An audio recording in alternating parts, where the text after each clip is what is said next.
ರಾಜರಿಗೆ ಅಧಿಕವಾಗಿರ್ತಕ್ಕಂತಹ ಬಲ ಬರ್ತದೆ.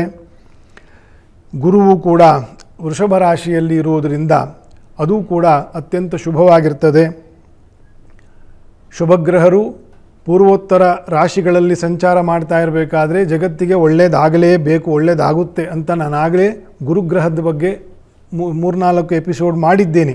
ಅದನ್ನೆಲ್ಲ ಕೇಳಿಕೊಳ್ಳಬಹುದು, ಸಿಗ್ತದೆ ಅದರ ಲಿಂಕ್ಗಳು.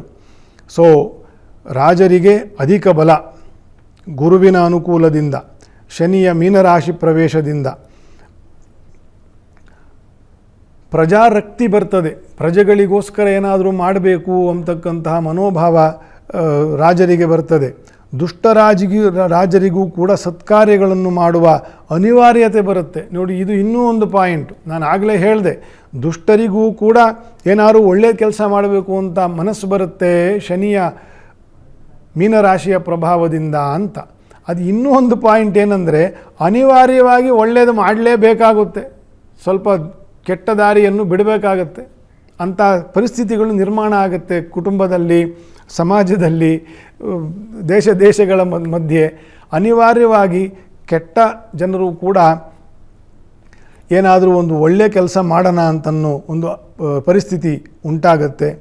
ಅಲ್ಪಮತಿಗಳಾಗಿರ್ತಕ್ಕಂತಹ ಹಲವು ನೇತಾರರಿಗೆ, ವ್ಯವಹಾರಸ್ಥರಿಗೆ, ಧಾರ್ಮಿಕ ಜನರಿಗೆ ಮನ್ನಣೆ, ಉನ್ನತಿ ಕೂಡ ಆಗ್ತದೆ. ಸೈಡ್ ಲೈನ್ ಆಗೋಗಿರ್ತಾರೆ, ಯಾರೂ ಕೇಳೋರೇ ಇರೋದಿಲ್ಲ, ಅಥವಾ ಅವ್ರಿಗೆ ಬುದ್ಧಿಯೂ ಅಷ್ಟಕ್ಕಷ್ಟೇನೆ. ಆದರೂ ಸಮಾಜದಲ್ಲಿ ಏನಾದರೂ ಒಂದು ಸ್ಥಾನಮಾನಕ್ಕೆ ಅವರು ಇರ್ತಾರೆ, ಆದರೆ ಸಿಕ್ಕಿರಲ್ಲ. ಅಂಥವರಿಗೆಲ್ಲ ಶನಿಯ ಒಂದು ಮೀನರಾಶಿಯ ಪ್ರವೇಶದಿಂದ ಅನುಕೂಲವಾಗ್ತದೆ. ಇದರೊಂದಿಗೆ ಇನ್ನೊಂದು ವಿಶೇಷವಾಗಿರ್ತಕ್ಕಂತಹ ಗೋಚಾರ ವಿಶೇಷ ಇದೆ. ಶನಿಯು ಮೀನರಾಶಿಗೆ ಹೋದಾಗ ಅಲ್ಲಿ ರಾಹುವಿನ ಉಪಸ್ಥಿತಿ 28 ಅಂಶದಲ್ಲಿ ಇರ್ತಾನೆ. ರಾಹು ಗುರುವಿನ ಮನೆಯಲ್ಲಿ ಈಗ ನಡೀತಾ ಇರೋದು.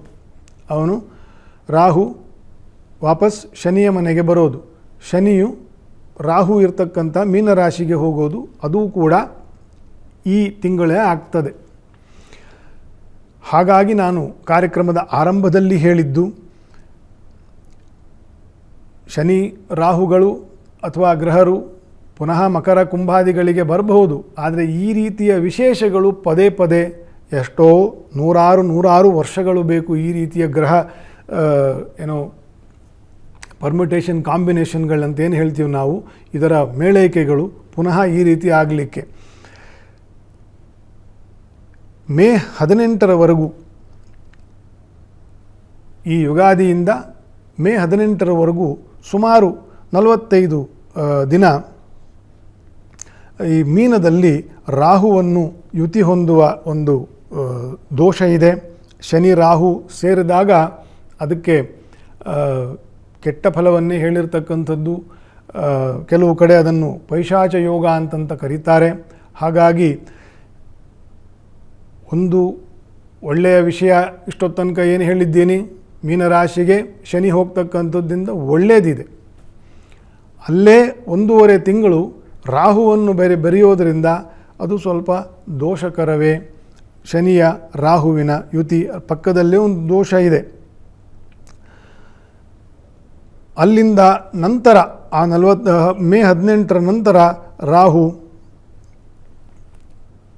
ವಾಪಸ್ ಇದಕ್ಕೆ ಶನಿಯ ಮನೆ ಕುಂಭರಾಶಿಗೆ ಬಂದಾಗ ಈ ಏನು ಶುಭ ಅಂತಂತ ಹೇಳಿದ್ದಾರೆ ಶಾಸ್ತ್ರಕಾರರು, ಶನಿಯ ಸಂಚಾರದ ಶುಭವನ್ನು ಏನು ಹೇಳಿದ್ದಾರೆ ಮೀನರಾಶಿಗೆ, ಮೇ 18ರ ನಂತರ ಇದರದೆಲ್ಲ ಅನುಭವ ಜಗತ್ತು ಇನ್ನು 2.5 ವರ್ಷ ಪಡೀತದೆ.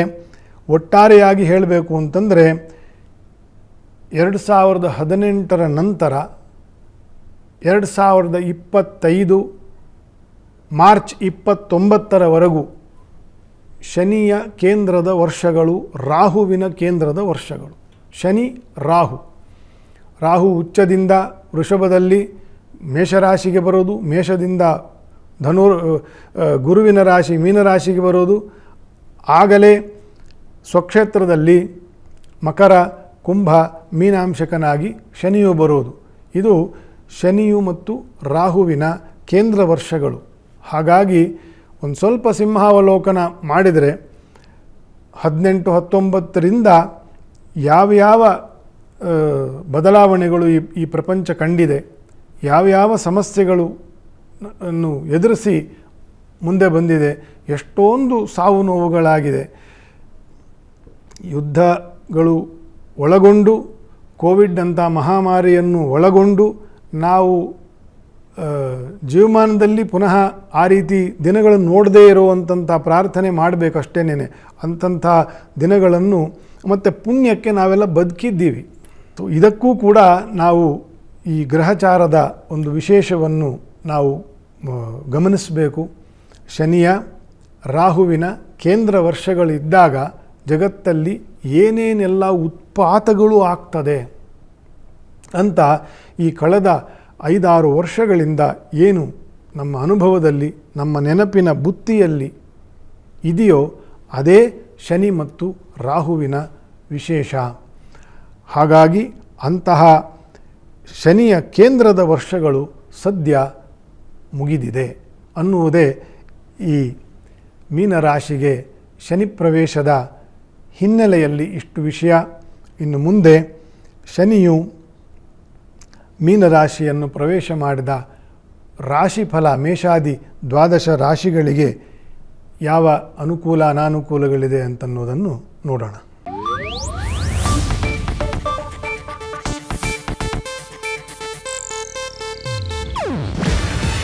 ಇದು ಏಷ್ಯಾನೆಟ್ ನ್ಯೂಸ್ ನೆಟ್ವರ್ಕ್ ಪ್ರಸ್ತುತಿ. ನೀವು ನೋಡ್ತಿದ್ದೀರಾ ಏಷ್ಯಾನೆಟ್ ಸುವರ್ಣ ನ್ಯೂಸ್.